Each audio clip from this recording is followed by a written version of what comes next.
Hey everybody. The other day I went to the Big Orange Box store to get some plywood to make some shelving in my workshop. And I bought what I thought was 3/4 inch plywood, and I brought it home and I ripped it to size and I started building the shelves, and I needed to cut a dado in the bottom of each shelf for a support board. And so I went to my dado stack and decided I needed to put together what size stack for this wood. And it wasn't like any of the wood I'd previously used. It turned out to be a lot thinner.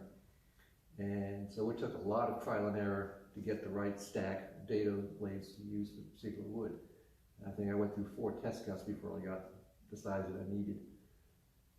I figured there's really got to be a better way to do this. And so in this video, we're going to put together a dado width guide so that it'd be a lot easier. Given a piece of wood, we know exactly how to set that stack up.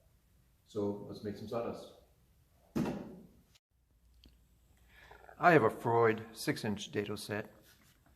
This consists of 2 outside cutting blades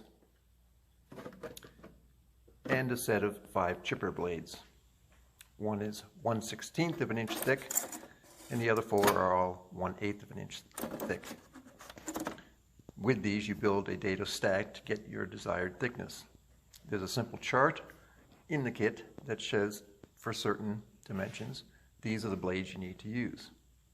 When that's not good enough, or if you need to fine tune, there's also a set of shims that you can use to tweak or dial in the width of your dado.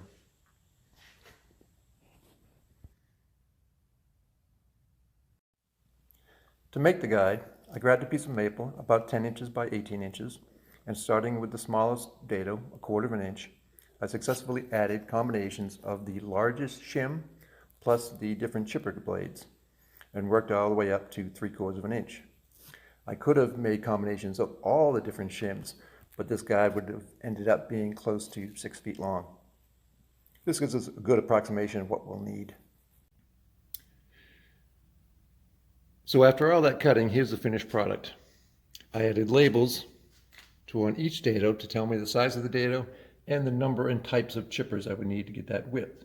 The unfilled circles are for the small 1/16 inch chipper. The solid circles represent the 1/8 inch chippers. And what combination would get that size dado that I would need. After each one, like after that I ran the 1/2 inch dado, I ran it again, adding the largest shim that comes in the pack. It gives us a little more easier to figure out what we may need to do in the future for a given piece of wood. You can tell the quality of these dado blades. These dado blades are over 10 years old, and they still cut amazingly flat, sharp dados. So how do we use it? Well, real simple. We grab a piece of wood that we want and try to get which one it fits into. This is 3/4 inch. 1/2 inch plywood. 1/2 inch birch plywood is actually a 1/2 inch thick, requires a 1/2 inch dado. Very little wiggle room in there.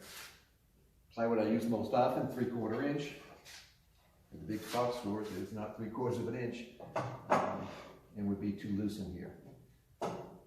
It just snugly, very snugly fits into the next one, which is 11/16 plus the largest shim. It feels like it probably used another smaller shim in there as well.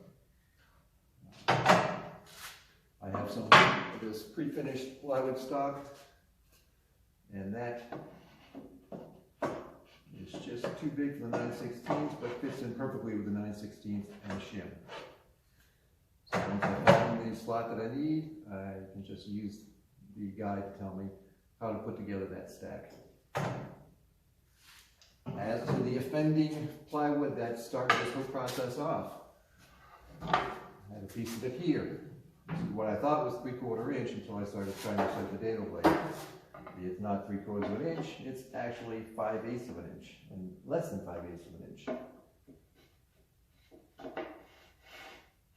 That explains why it was so difficult to set the dado blade for that. But hopefully this will make things a lot easier for me in the future. I hope you find out that it's maybe helpful to you as well. This is going to be, I'll put some hooks on it, hang it on the wall, and refer to this next time we need to set up a dado blade. Thanks for watching. If you liked it, if this helped you out, please like it, subscribe. There'll be more videos in the future. Thank you.